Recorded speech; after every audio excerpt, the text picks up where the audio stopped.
Hello, here's my family story, which is called My Sister Said, You Don't Contribute Anything.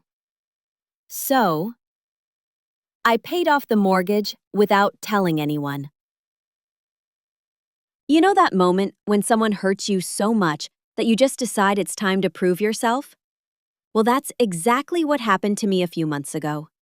My sister Jessica said that I didn't contribute anything to our family.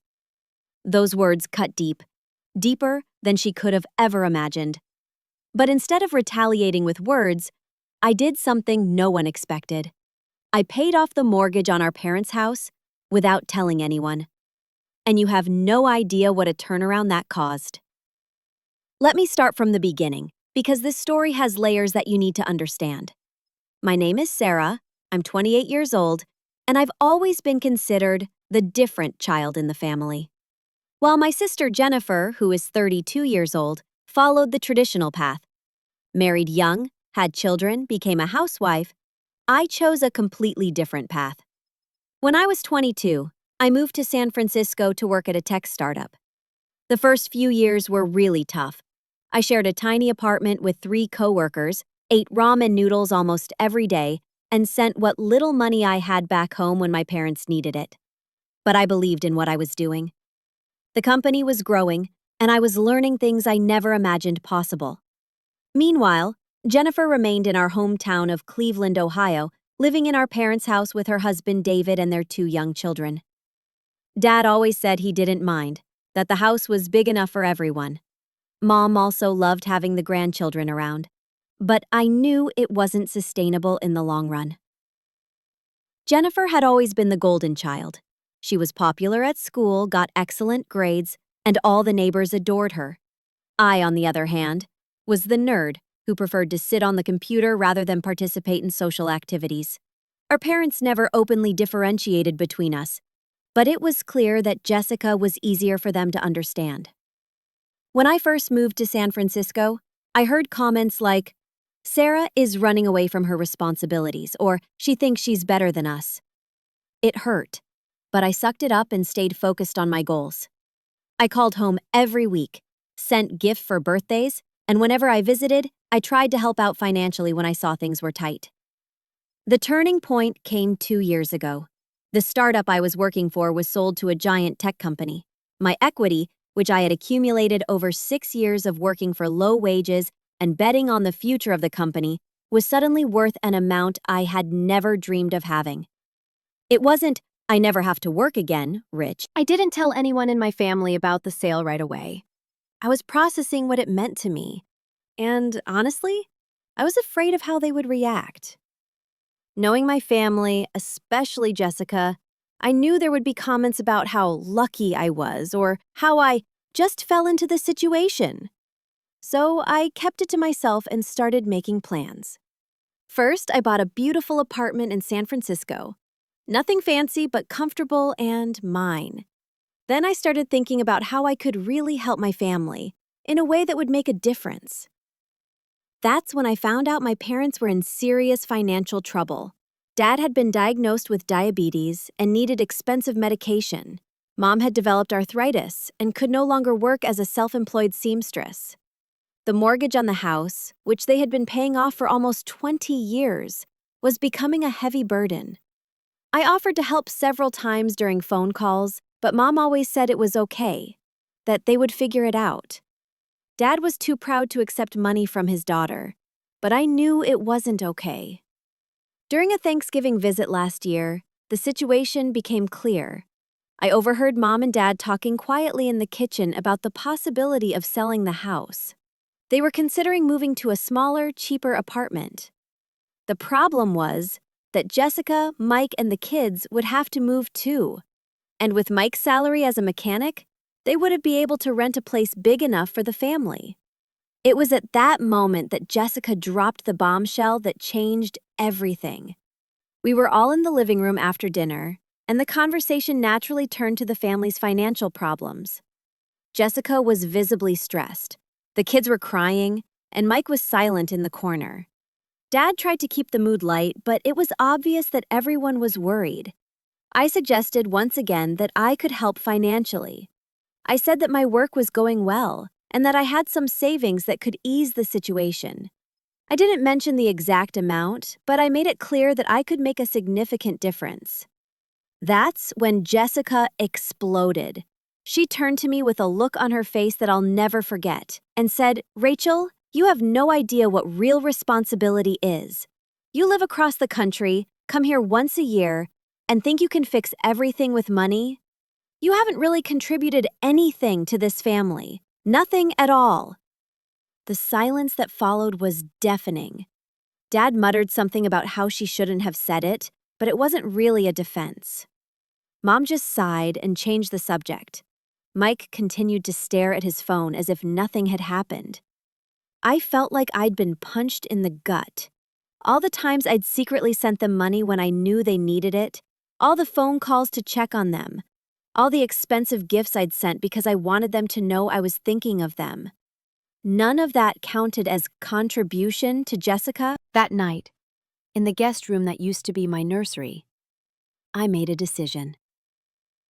I didn't tell anyone, but the following Monday, when I returned to San Francisco, I called my bank account manager.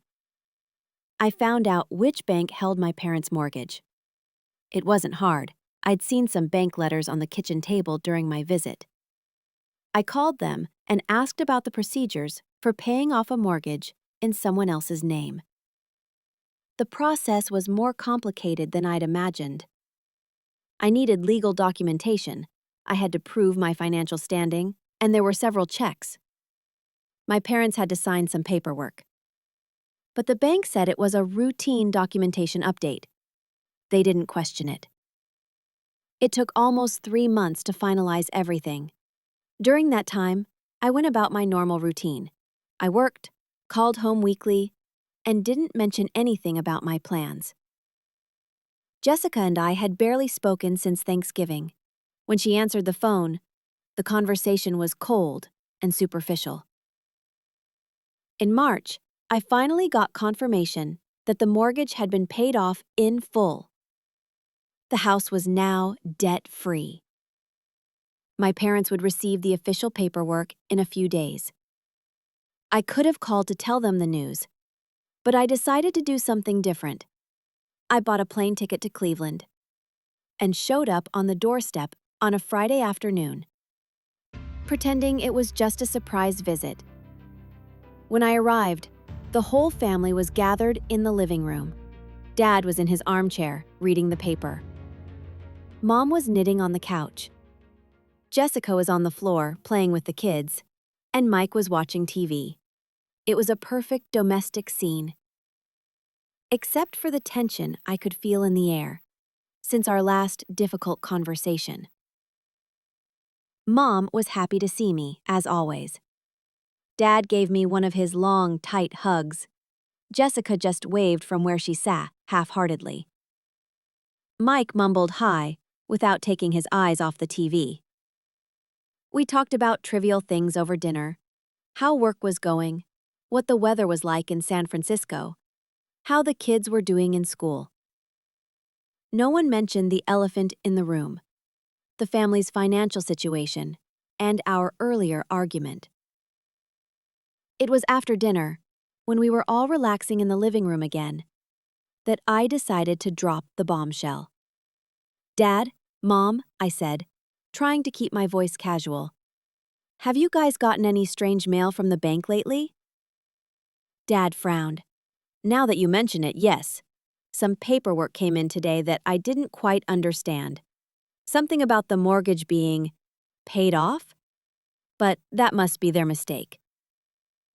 Mom stood up quickly. "Where did I put those papers?" "Oh yeah, they're on the kitchen table. I'll go get them." When she came back with the official documents, I couldn't help but smile. "It's not a mistake." "What do you mean paid off?" Jessica was the first to speak, and I could hear the confusion in her voice.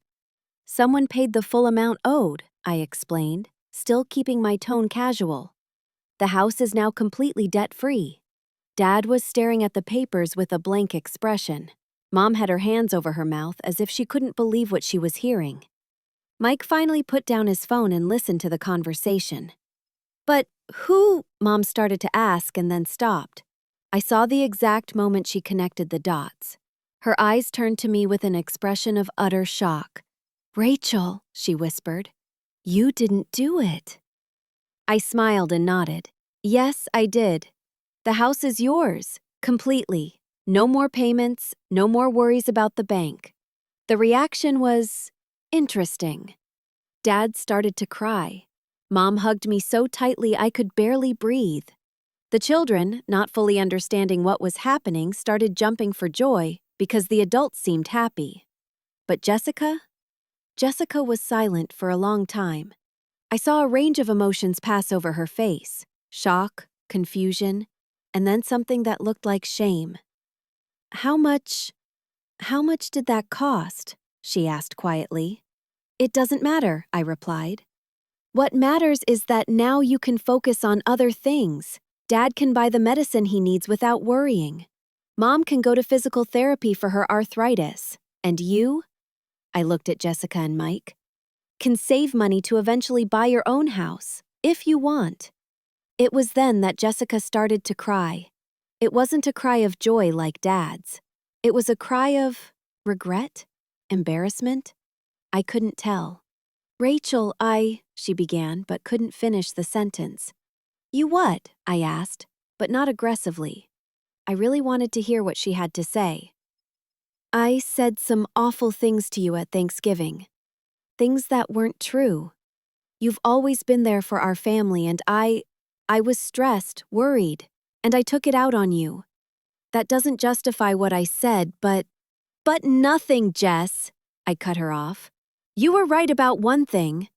I really wasn't contributing the way you needed me to. Sending money every now and then wasn't enough. You needed a real, permanent solution. And I could do that." "How did you get all that money?" Mike asked, speaking for the first time since we'd gotten to the subject. So, I told him about selling the startup, about how I'd worked for years for little money because I believed in the company's potential.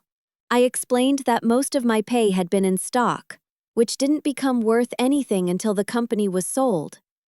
"You worked for 6 years for next to nothing, betting on something uncertain," Dad said slowly. "While we thought you were just playing at being an executive." "I never wanted you to worry," I explained. "And honestly, I didn't know if it would work either. I could have lost every..." Jessica stood up and came over to where I was sitting. "Rachel, I need to apologize. Not just for what I said at Thanksgiving, but for years of misunderstandings. I thought you had abandoned your family to live your glamorous life in California. I never understood that you were building something, working hard, making sacrifices. And I never explained it properly," I admitted. "Maybe out of pride or fear that you wouldn't understand."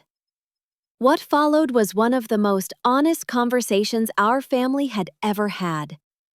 We talked about expectations, about how we each dealt with stress, about how physical distance had created emotional distance as well. Jessica admitted that she had always felt overwhelmed as the child left to care for her parents. Mike revealed that he felt inadequate because he couldn't support the family on his own. Mom and Dad talked about how they felt guilty about being a financial burden on their children. It became clear that we all had our own insecurities and pressures, and that perhaps we had never communicated them properly with each other. I spent the rest of the weekend in Cleveland, and it was like we had found each other again. Jessica and I talked late into the night, catching up on years of lost conversations. She told me about the struggles of being a mother, how isolated she sometimes felt.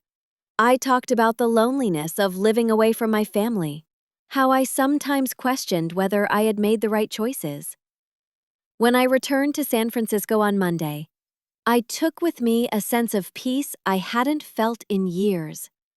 Not just from having resolved the family's financial issues, but from having reconnected with them in a real way.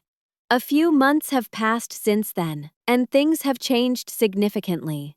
Dad has been able to better control his diabetes with the right medications. Mom is in regular physical therapy and has taken up sewing as a hobby again, without the pressure of having to earn money. Jessica and Mike are saving money to buy their own house. They're in no rush. They know they can be with Mom and Dad as long as they need. But having this goal has made them more motivated and united. What about me? I still live in San Francisco. I still work in tech. But I visit Cleveland much more often now. Jessica and I talk on the phone at least twice a week. She's even considering coming to California with the kids for the upcoming summer. The most interesting part of this whole experience was realizing how a misunderstanding can grow into a barrier between people who love each other. Jessica wasn't wrong to say I wasn't contributing. From her perspective, I really wasn't there in the way she needed me to be. And I wasn't wrong to feel misunderstood. My family really didn't understand the sacrifices I was making to try to help them. I sometimes wonder what would have happened if I hadn't been lucky enough to be at the right startup at the right time. Would we have found a way to resolve our communication issues? Would Jessica and I have gotten over our misunderstanding? Honestly, I don't know. But what I do know is that money can't buy relationships. It can solve practical problems. It can alleviate stress. But it can't replace honesty, understanding, and communication. Paying off the mortgage was the easy part. Rebuilding my relationship with Jessica and reconnecting with my family was the real work. And that work continues every day. But now we do it together as a real family. So to anyone listening to this who is going through family conflict, my advice is, don't wait for a crisis or a grand gesture to start having difficult conversations. Sometimes the most valuable thing we can give each other isn't money, but time, attention, and a willingness to truly listen and understand. And Jessica? Last week she texted me and said, "Thank you for proving me wrong about you not contributing anything. But more than that, thank you for not giving up on us." This message is worth more than any amount I spent on my mortgage. If you liked this video, leave a like, subscribe to the channel, and activate the bell so you don't miss any videos. Leave your opinion in the comments. I'll be here. And see you next time.